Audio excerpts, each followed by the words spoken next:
j'ai le plaisir de vous présenter le résultat d'un partenariat entre Trinov Audio et JBL Synthesis, qui consiste à apporter le savoir-faire de Trinov Audio en matière de son 3D dans le système JBL Synthesis.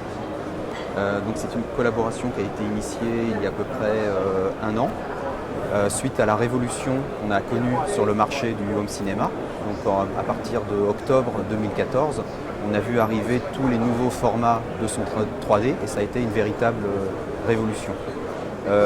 Un des principaux problèmes qu'on a à résoudre, c'est que contrairement aux 5.1 ou au 7.1, où la position des haut-parleurs est fixe, donc on utilise un format DTS ou un format Dolby, les haut-parleurs sont toujours au même endroit. Maintenant avec le son 3D, chaque format définit une position particulière de haut-parleur, une distribution particulière de haut-parleurs. Et ça pose un réel problème parce que pour que les gens chez eux puissent lire n'importe quel format de son 3D, on ne peut pas leur demander de bouger les haut-parleurs. Et donc il faut une véritable expertise en son 3D qui permet de restituer de manière optimale tous les formats 3D. Et c'est la raison du partenariat entre Trinov et JBL. Voilà.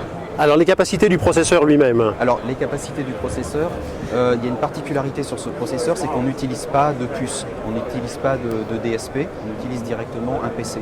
Et le gros avantage, c'est la puissance de calcul qui est très nettement supérieure et qui permet de développer les différents formats à leur maximum de qualité. Donc, par exemple, pour le format Dolby Atmos, on développe le format jusqu'à 32 canaux individuels. Et ça permet d'obtenir une précision spatiale qui est très nettement supérieure à ce qu'on obtient avec 12 canaux, qui est la limite maximum de tous les autres constructeurs, parce qu'ils utilisent des puces. Donc les puces sont limitées à 12 canaux.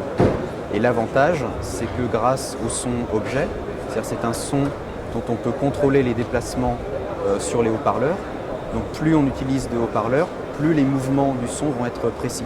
Donc plus le son va se déplacer d'un haut-parleur à l'autre de manière progressive. Donc il y a un réel bénéfice en termes de qualité, de précision spatiale et également en termes de largeur de la zone d'écoute. C'est-à-dire que plus on met de haut-parleurs dans la pièce, plus la zone d'écoute va être large et plus l'expérience va être identique d'un siège à l'autre. Et donc c'est vraiment cette expertise qu'on apporte à JBL dans le cadre de ce partenariat. La mise en œuvre d'un appareil comme ça nécessite des savoir-faire très particuliers. Alors, effectivement, la contrepartie, c'est que c'est un processeur sophistiqué qui s'adresse à des installations high-end et qui nécessite d'être mis en œuvre par un intégrateur. Voilà. Le fait que ça soit une gamme Synthesis, on sait que JBL sur cette gamme Synthesis fonctionne avec des haut-parleurs à compression. Oui. Ça a nécessité un traitement particulier ou votre savoir-faire s'adapte sans problème? Non, notre savoir-faire s'adapte sans problème. La collaboration en fait est centrée sur le son 3D. Donc en fait Trinov est un expert du son 3D. Trinov, ça veut d'ailleurs dire 3D Innovation. On est vraiment reconnus comme des experts de ce domaine-là. Ensuite, toute la partie électroacoustique, y compris l'égalisation des haut-parleurs, est gérée par JBL. Voilà. Donc la partie électrostatique, c'est JBL Synthesis, et la partie son 3D, c'est ce processeur, le SDP75, issu d'une collaboration avec Trinov.